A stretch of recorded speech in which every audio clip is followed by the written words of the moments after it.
Hello and welcome back to the channel. Today I'm looking at my G-Shock GW6900. It's a watch I've reviewed in the past and one I love very dearly.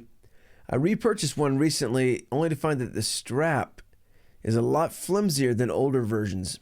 So I may have found a solution. Today we're going to take a look at a Nato strap for a G-Shock.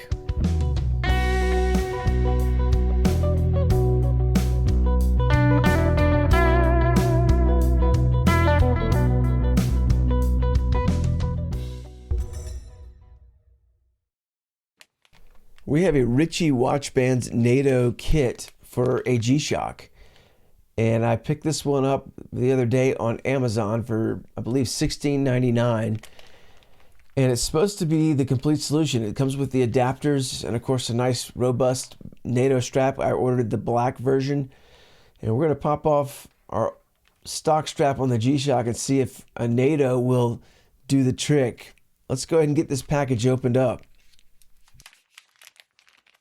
All right, this is our unboxing segment, and let's slide out the contents. It looks like a very tightly packaged Nato strap. Not a very large opening to get everything out. Looks like we got a strap, some hardware, and looks like some type of warranty card. It looks like you get a 1-year warranty with these Ritche watch bands. And a little bit of a thank you card there. And that's everything that's in the box. Let's take a closer look at this strap. Looks well made. Very heavy duty feeling. I love the blackened loops or buckle. Not sure why there's 2 loops here, which may be a concern. But overall, the strap fit and finish is well constructed. Very pleased. Here's your hardware packet. This is where all the magic happens for the G-Shock. These are your adapters to hopefully get the stock strap off and make this compatible with a Nato strap. So let's take a closer look at the hardware. Let's pop open this Ziploc, dump out the contents here, and see. This is where the magic happens. These are our adapters, and I have to admit I'm a little surprised. These are very rubbery and very flexible, so not majorly concerned just yet, but surprised that these aren't more robust. Now the tool they gave us, it will suffice, but I'd rather just cut to the crash and use my own spring bar tool here. I've got a little bit bigger one that's going to be a little easier for me to use, but I'm sure the stock one would work fine with the kit. And not much to see here. We're just going to decompress the spring bars with our tool and just sort of pop out the strap. And these are spring loaded into the receptacle assembly on each side of the lug. And just have to sort of dig into these and sort of take the pressure off the spring, and these should pop right out for us. Pretty simple when you have the right tools to do the job.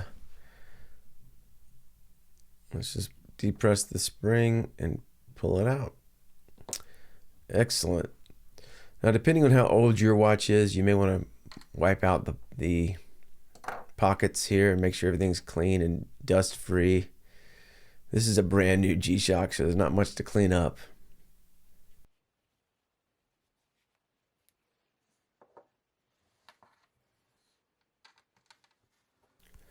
Now, this kit came with 4 additional spring bars, but I'm going to try to reuse the bars that came with my G-Shock. So we'll just sort of pop them out of the existing stock strap.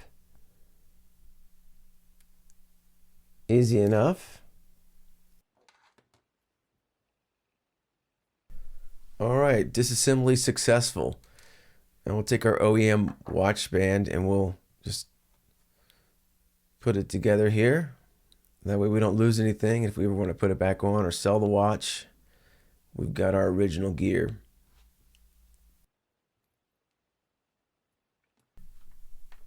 Let's take a closer look at the adapters.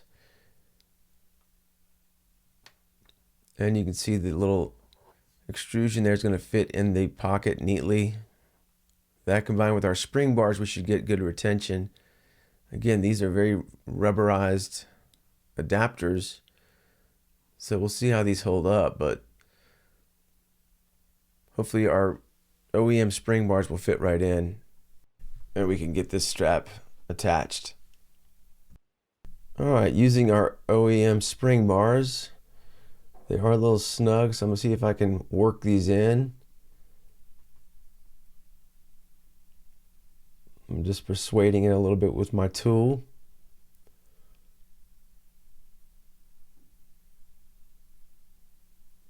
Nice and snug, but seems to fit okay. Let's put the second one in.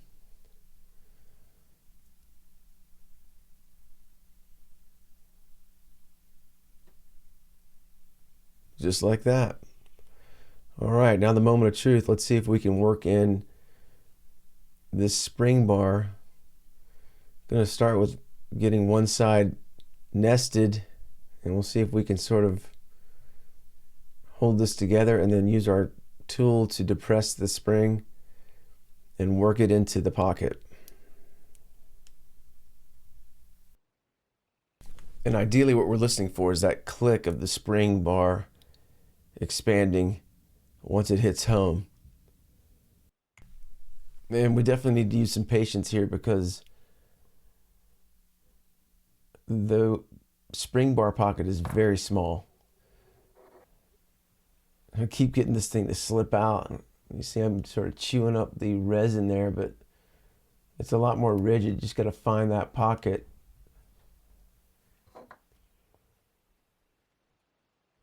And try not to vandalize your watch. This is one part of the installation. I'm very happy these are flexible adapters. Just want to be patient, try to work it in, listen for that click. There it is. I think that was it. All right.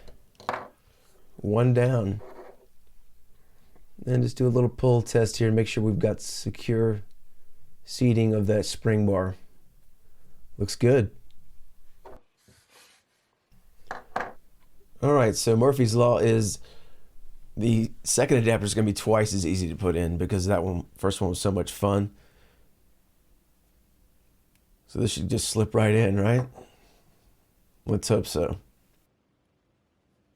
Another strategy is just to get the spring bars depressed and just keep them sort of trapped at compression, and then sort of put your tool down and then work it until you hear that click.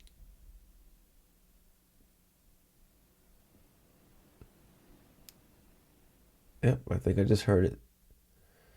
All right, and we have a secure connection with our adapters, and I think we're ready to put a NATO strap on this G-Shock. So far, so good. And let's get our Ritche Watch band's NATO strap out. And let me pull off my SKX007 from Seiko with my favorite NATO strap, my Blue Shark. This is a vintage James Bond NATO. And just to show you a little bit of a comparison here, you can see you do have an extra loop with the Ritche. And my concern, just looking at it, is look how much busier and bulkier the Ritche might be. Let's go ahead and get this NATO strap attached, and we'll take a closer look at it on wrist. A very high quality ballistic nylon NATO strap, well constructed, very high quality feeling. You've got laser heat treated holes and cuts on this, so it's perfectly heat sealed. Again, we're seeing how flexible our adapters are. I'm not going to say that's a bad thing just yet. Nice heavy duty buckles and webbing. The stitches look awesome. Well constructed. The quality of this strap is outstanding. It just feels premium. Just gives you an idea how far down the adapters extend to how it's sort of going to ride on the wrist there. And let's go ahead and get this thing mounted up and see what it looks like on wrist. This strap, according to Ritche Watch bands, will fit a wide range of wrist sizes, 6 1/4 all the way up to 9+ inches. I've got 3 extra holes for my medium to smaller wrists and some excess, and I always end up looping and tucking the extra strap on my Natos. And there you have it. I've got a Nato watch strap on a G-Shock, and I'm thrilled. High quality, premium feel. Love the black hardware. Still bothered by that, but we'll wear it for a few minutes and give you an update. Let's go ahead and get some different shots of this watch strap and G-Shock on wrist. I'll try to give you some different angles here. Let me know what you think. I think overall this gives you a nice rugged, heavy-duty looking Nato strap combination with that G-Shock. Give you a different angle from the front here. Try to give you an angle showing you the ride height a little bit. You can see it sitting up.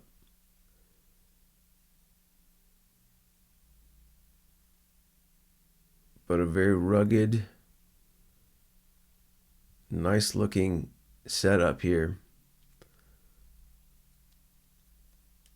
Definitely feeling that buckle as a hot spot, digging right into my bone. But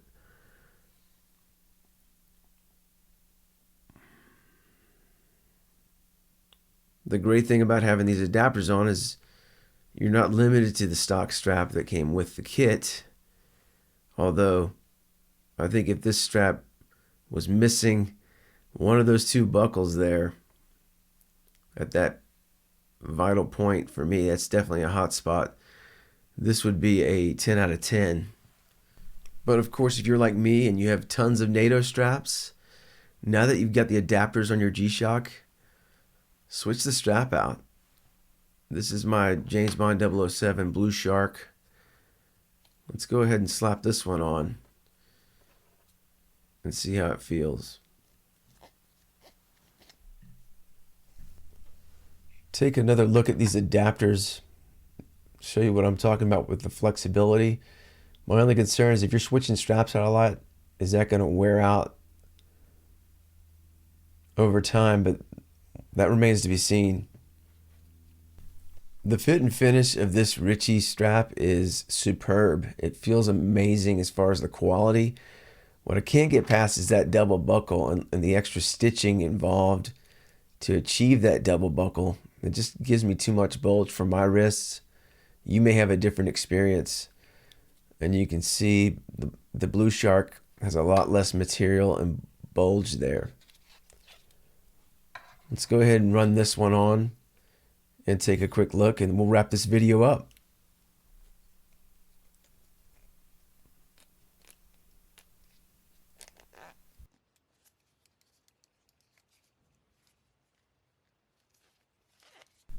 Let's do a quick side-by-side comparison look here. On the left, we've got the Ritche strap that came with the kit. You can see there's a lot more going on with those buckles and extra stitching versus the Blue Shark strap on the right, which is a lot cleaner look.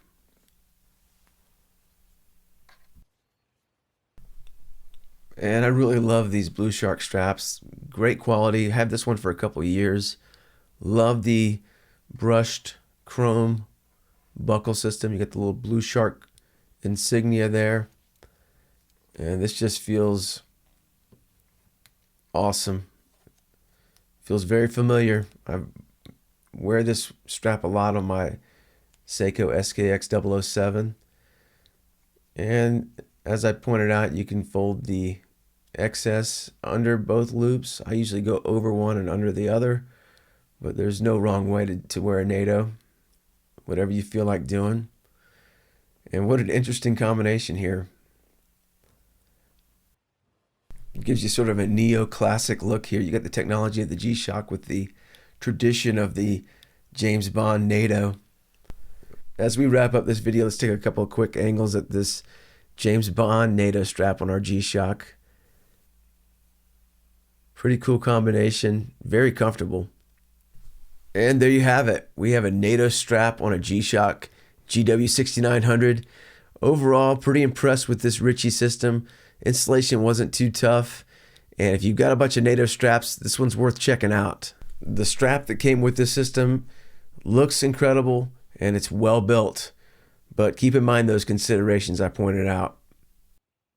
Well, I hope this video was helpful to you. Please let me know what your thoughts are. I really appreciate you commenting, liking, subscribing, sharing my videos. This is a fun hobby for me, and thanks for being a part of it. I'll see you next time.